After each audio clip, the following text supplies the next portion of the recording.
Welcome, स्वागत है आप सभी का हमारे एक नए वीडियो में जिसका टॉपिक है मुगल राजाओं की क्रूरता का शिकार बना श्री सोमनाथ मंदिर। लेकिन इससे पहले ये जान लेते हैं कि आखिर सोमनाथ मंदिर को बनवाया किसने था और इस मंदिर का क्या महत्व है। भगवान शिव के 12 ज्योतिर्लिंगों में से एक श्री सोमनाथ मंदिर किसने बनवाया था, इतिहास में स्पष्ट रूप से नहीं बताया गया।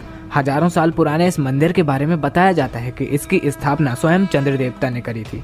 बताया जाता है कि प्रजापति दक्ष के श्राप के कारण चंद्र देवता का तेज खोता जा रहा था और वे कमजोर पड़ते जा रहे थे। इसलिए इस श्राप से मुक्ति पाने के लिए चंद्र देवता ने इसी स्थान पर शिवलिंग की स्थापना करके उनकी आराधना शुरू कर दी और अंत में भगवान शिव ने प्रसन्न होकर चंद्र देवता को श्राप से मुक्त कर दिया और इसलिए इस मंदिर का नाम सोमनाथ पड़ा। आज यह मंदिर अपने मुख्य रूप में नहीं है, मतलब यह मंदिर जैसा भव्य प्राचीन काल में था वैसा नहीं है, क्योंकि इस मंदिर को बहुत ही भारी मात्रा में नुकसान पहुंचाया गया था। वैसे तो हमारे भारत में बहुत से मंदिर हैं जिन्हें अंग्रेजों और मुगलों के शासन में बहुत बार लूटा गया और उन्हें नुकसान भी पहुंचाया गया था, लेकिन सोमनाथ मंदिर की कहानी कुछ अलग ही है। तो चलिए अब इतिहास की उस सच्ची घटना को जानते हैं जिसने हजारों मासूमों की लाशें बिछवा दी थी। एक अरब यात्री था जिसका नाम था अल-बरूनी और वह अपनी यात्रा के दौरान भारत में भी आया था और भारत के गुजरात में जब उसने सोमनाथ मंदिर को देखा तो वह उसकी भव्यता और सुंदरता से बहुत ही ज्यादा प्रभावित हुआ।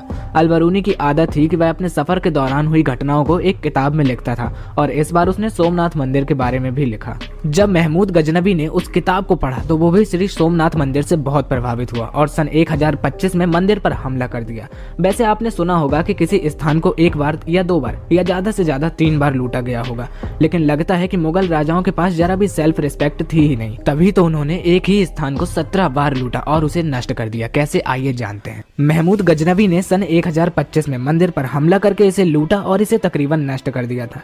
उस हमले की भयंकरता इतनी थी कि गजनबी ने 5000 सैनिकों के साथ मंदिर पर हमला किया और उस मंदिर की रक्षा करते करते हजारों निहत्थे मारे गए थे। इनमें वो लोग भी थे जो मंदिर में पूजा करने आए थे या मंदिर के दर्शन करने आए थे, और वो लोग भी थे जो मंदिर के आसपास वाले गाँव में रहते थे और मंदिर की रक्षा के लिए दौड़े दौड़े भागे थे। इस भयानक हमले के बाद भी मंदिर का गौरव कम नहीं हुआ। इतिहास बताता है कि गुजरात के राजा भीम और मालवा के राजा भोज ने मंदिर का पुनः निर्माण करवाया था। इस मंदिर के पुनः निर्माण के बाद सन 1297 में जब दिल्ली सल्तनत ने गुजरात पर कब्जा किया तो इस मंदिर ने फिर से एक विनाश का सामना किया। सन 1297 में जब दिल्ली सल्तनत के सुल्तान अलाउद्दीन खिलजी के सेनापति नुसरत खान ने गुजरात पर हमला किया तो उसने सोमनाथ मंदिर को दोबारा तोड़वा दिया और सारी धन संपदा को लूट ले गया। इस हमले के बाद हिंदू राजाओं ने मंदिर को फिर से बनवाया, लेकिन सन 1395 में गुजरात के सुल्तान मुजफ्फर शाह ने मंदिर को फिर से तोड़वाया और सारा चढ़ावा लूट लिया। अब मंदिर को जैसे तैसे फिर से संवारा गया, लेकिन मुगलों की लालच पर अभी भी फुल स्टॉप नहीं लगा।